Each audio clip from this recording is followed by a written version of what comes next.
sur Europe 1. Voici la revue de presse de Natacha Polony sur Europe 1. Bonjour Natacha. Bonjour Bruce, bonjour Julie et bonjour à tous. Ce matin, en une de vos journaux, c'est l'histoire qui s'invite. Le point, sommes-nous en 1789 ? Le Nouvel Observateur, c'était les années 30, sont-elles de retour ? Des comparaisons qui donnent une idée du climat actuel. La Croix constate, la France sous tension et Libération a trouvé les responsables. Mariage pour tous, la haine ultra. Alors en une du Monde, on est aussi dans le présent, bien présent et pas très brillant. Malgré l'optimisme de Bercy, la France devrait être en récession en 2013. Et le Figaro, Hollande annonce des économies, 3 points de suspension plus tard. Et puis il y a cette interview donc de Jean-Marc Ayrault dans Les Échos ce matin. Mais oui, puisque les sujets économiques reviennent sur le devant de la scène avec les prévisions du Haut Conseil des finances publiques, alors Jean-Marc Ayrault a décidé de manger du lion.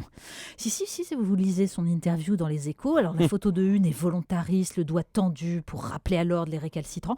Bon, à l'intérieur, c'est plutôt le Valium. Il s'agit de rassurer, je cite, la stabilité fiscale et la stabilité réglementaire sont des éléments clés pour la confiance. Ce qui lui permet d'annoncer que les impôts vont encore augmenter, comme stabilité fiscale, c'est bien.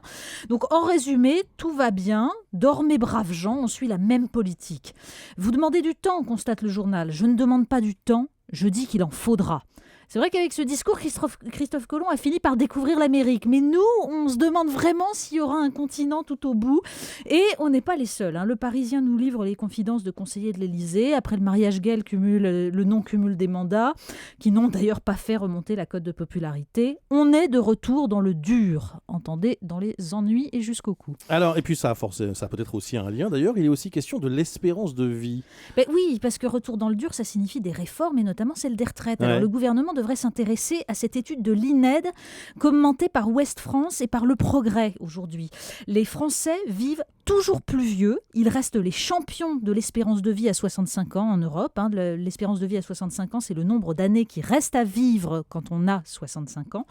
Mais en fait, les Français ne sont pas en meilleure santé. Les années gagnées sont des années de soins pour maladies chroniques. Alors, 2 constats dressés dans Le Progrès par une spécialiste du grand âge. La France privilégie le traitement, très cher, plutôt que la prévention.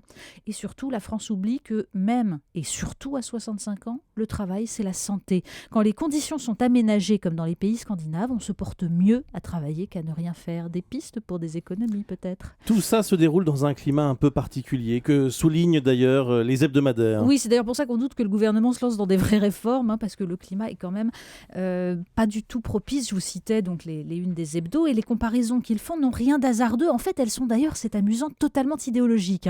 Dans le Nouvel Observateur, vous trouverez les allusions aux ligues d'extrême droite, à la montée du fascisme qui nous guetterait aujourd'hui et, comble de l'horreur, à ces intellectuels qui se réclamaient de ce qu'on appelait l'esprit des années 30, c'est-à-dire qui récusaient le clivage gauche-droite.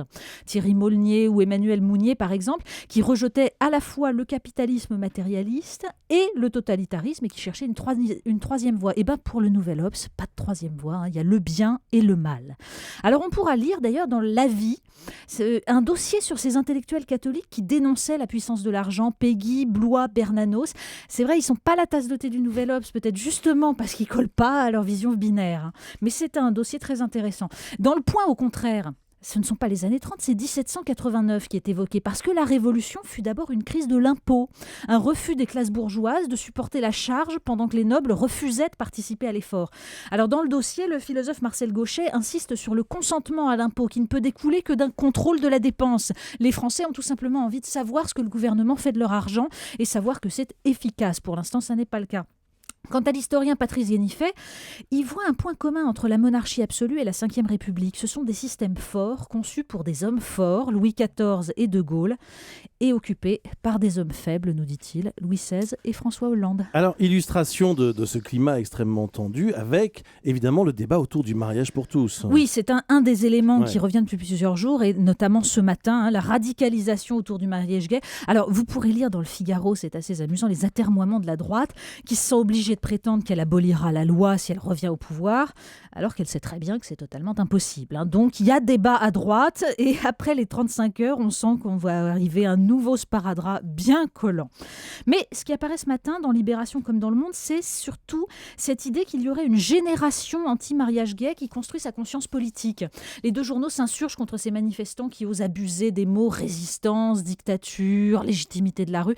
Et c'est vrai, c'est absolument choquant.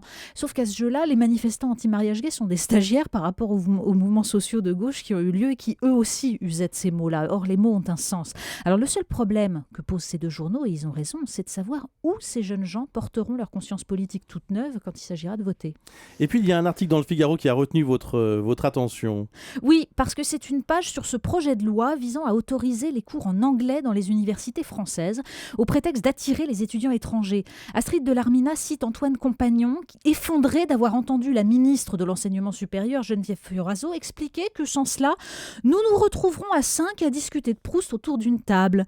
Oui, Antoine Compagnon est spécialiste de Proust et il n'est pas le seul à être consterné par cette conception de ce que c'est que le savoir. Mais bon, les universitaires le soulignent dans l'article, des cours en globish vont appauvrir le contenu scientifique de l'université française puisque et les profs et les élèves ne maîtrisent pas cette langue qui finalement est une langue assez pauvre, alors que le français est une langue, elle, qui attire, c'est une langue de culture, il suffit de croire en lui.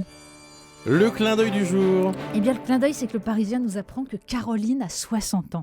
Alors, vous savez, Caroline, c'est la petite fille blonde avec sa salopette rouge et puis ses amis. C'est il y a le livre pour Youpi, enfants. le coquère maladroit, voilà, Noiro, le chaton noir, à qui il arrive toujours des ennuis.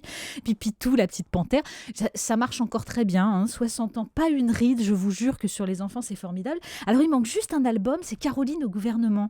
Parce que c'est vrai qu'en ce moment, Plantu nous présente François Hollande en rentant plan.